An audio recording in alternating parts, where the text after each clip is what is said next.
Learners, आज की video हमारी totally based on right from dictation पे है।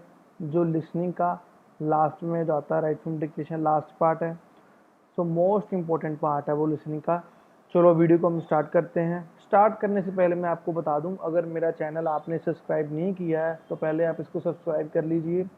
बहुत इंफॉर्मेटिव वीडियो बनाता हूँ, पीटी के ऊपर बेस्ड होती हैं, जो इंग्लिश की न्यू लर्निंग्स के ऊपर बेस्ड होती हैं। ये देखो, आपने common mistakes in English language को बहुत अच्छे व्यूज़ लिए हैं। सो आज की वीडियो को जो बनाने जा रहा हूँ मैं, उसको भी आप अच्छे व्यूज़ देना। तो वीडियो को स्टार्ट करते हैं। Right from dictation, most important part of the listening section in the PT examination. इसमें हमारे स्किल असेस्ड होते हैं लिसनिंग और राइटिंग की, ठीक है। और this is how the slide look like in the actual examination. ये देखो, ऐसे आपको स्लाइड बन के आएगी, जिसको जो बिगिनिंग 4 सेक्शन में हो जाएगी, ठीक है। तो आपने वॉल्यूम अपने हिसाब से बढ़ा लेनी है, घटा लेनी है, जो जो आपको अच्छी लगे वॉल्यूम वो रखनी है। आपने अपना फोकस करना है पूरा पेपर के ऊपर। तो ये रही tips for right from dictation. If you skip a word or make spelling mistakes, you will not get any marks for it. अगर आप जब राइट फ्रॉम डिक्टेशन करते हो, कोई भी आपका स्पेलिंग जो स्किप हो जाता है, हम सुनते हैं कुछ स्किप माइंड से स्किप हो जाता है तो आप भूल जाते हैं उसको, हमारे स्पेलिंग मिस्टेक्स हो जाती है, वो स्किप हो जाता है, उसके हमको मार्क्स नहीं मिलते। सो पहले मैं इसको ओवरव्यू देता हूँ आपको राइट फ्रॉम डिक्टेशन का।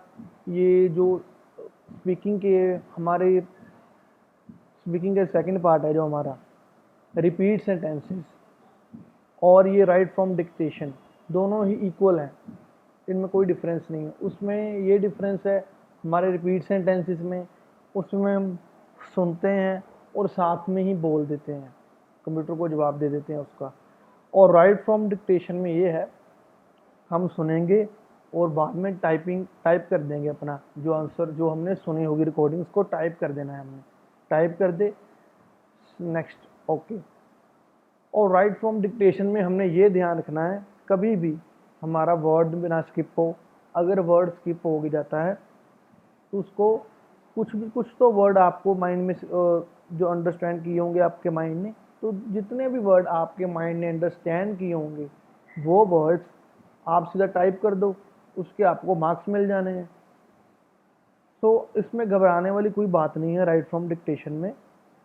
इसमें पूरा फोकस अपना रखना है, आपने उसके जो सुनना है, लिसन करना है अच्छे से। अगर लिसनिंग बढ़िया होगी तो इसके तो स्किल असेस्ड होते हैं लिसनिंग में भी और राइटिंग में भी। ये देखो, राइटिंग में मार्क्स जाएंगे अगर आपकी ये बढ़िया हो जाएंगे राइट फ्रॉम डिक्टेशन। सो हमने ध्यान देना है, प्रॉपर ध्यान देना है। तो रिपीट सेंटेंस की प्रैक्टिस कर लो, इसी पर कर लो, सेम है पर इसका मेथड अलग है जो आपको मैं बता चुका हूँ। These are typically short sentences of around 10 words that are easy to recall. Place the cursor at the beginning of the response box.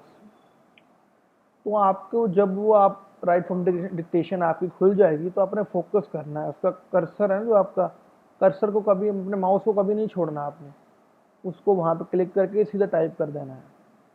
तो स्पेलिंग का ध्यान रखना है।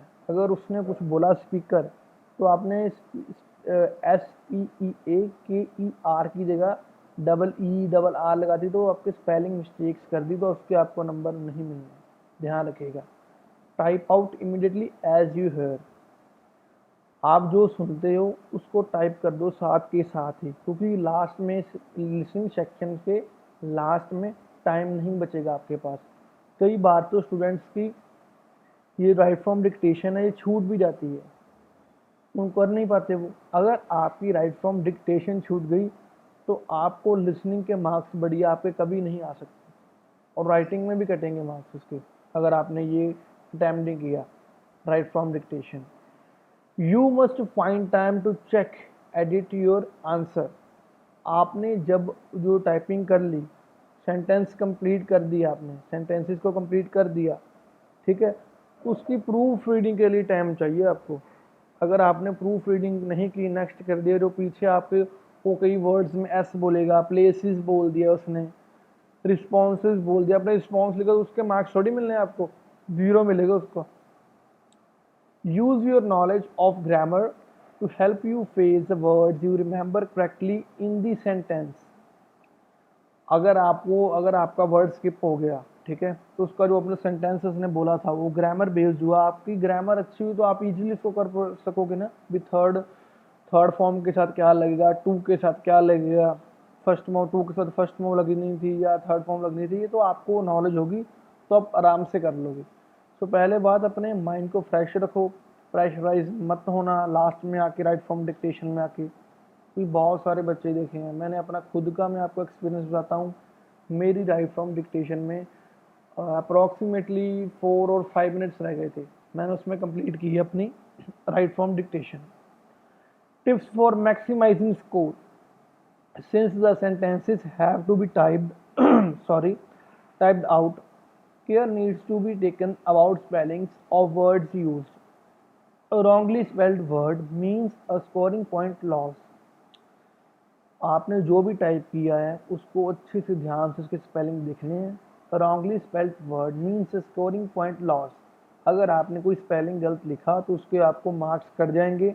But wait, don't stop typing midway to correct some spelling lest you miss out on the next word.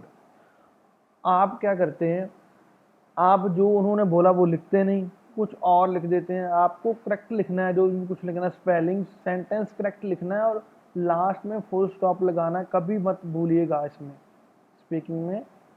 Speaking बोल रहा हूँ, sorry, listening की right from dictation में लास्ट में फुल स्टॉप लगाना मत भूलिएगा। और जो फर्स्ट सेंटेंस का फर्स्ट वर्ड होगा, कुछ भी होगा, जैसे सम से शुरू हो रहा है, सम का एस बड़ा होना चाहिए, ठीक है।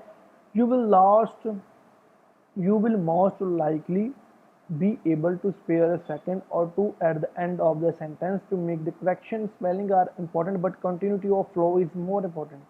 Spelling तो important है, but जो word sentence की continuity flow है उसका भी बहुत important है, वो भी बहुत essential है, जरूरी है वो भी, ठीक है। तो जैसे मैं वर्ड लिख रहा हूँ यहाँ पे, उसने बोला सम, ऐसे वर्ड लिखा, स्टूडेंट्स some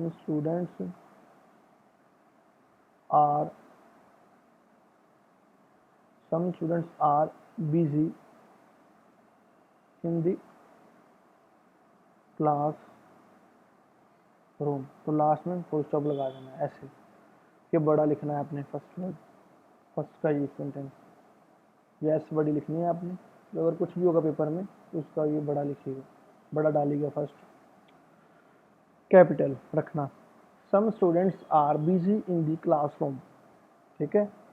लास्ट में फुल स्टॉप लगाना मत भूलिएगा पेपर में कभी भी। तो अगर आपने इसकी अच्छे से प्रैक्टिस करनी है तो the one and only real PT है प्रैक्टिस के लिए, ठीक है। जब तक मैंने पहले जो वीडियो बनाई थी ना रिपीट सेंटेंस के ऊपर, मैंने उसमें भी बोला था आपको, जब तक ये आपकी प्रैक्टिस नहीं हो जाती ना रिपीट सेंटेंसेस की, राइट फ्रॉम डिक्टेशन की, और बहुत से मेजर पार्ट्स हैं, तब तक आप पेपर मत भरिएगा। इसको प्रॉपर सुनो जब तक आपको समझ नहीं आता प्रॉपर वे से। इसको फास्ट भी कर सकते हो आप, फास्ट कर दो, पूरा फास्ट करके तैयारी करो ताकि आपको पेपर में इजी लगे, क्योंकि पेपर में इसकी रेट है जो वो कम, वो मीडियम ही होती है, फास्ट इतनी भी नहीं होती वो। आपको आराम से सुने वो, आप आराम से कर पाओ उसको। जब तक नहीं सुनता इसको सुनो, और बाद में जब टाइप करने के बाद इसका आंसर मैच करो अपना, क्योंकि 1 2 3 4 5 6 7 8 9 10, अगर आपकी ये पूरी की पूरी ठीक हो जाती है ना तो 10 मार्क्स मिलेंगे आपको। अगर आपने फुल स्टॉप मत नहीं लगाया तो इसके 0 हो जाएंगे, बिल्कुल 0। ध्यान से देखो, टाइप करते हुए अपने फोकस करना है पूरा, अपना पूरा ध्यान यहाँ पे लगा के रखना है। सेलिब्रेटेड के स्पेलिंग आप कैसे लिख रहे हो, अपने पूरा फोकस करना। BRATED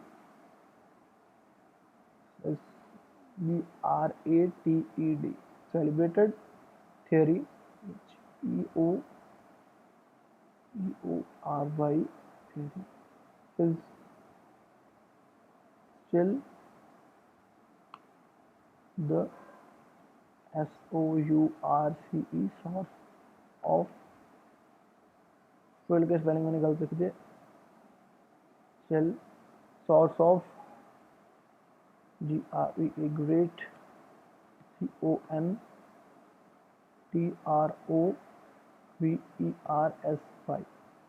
controversy. लास्ट में फुल स्टॉप लगा दिए मैंने, भूल मत जाना इसको लगा के आना आप।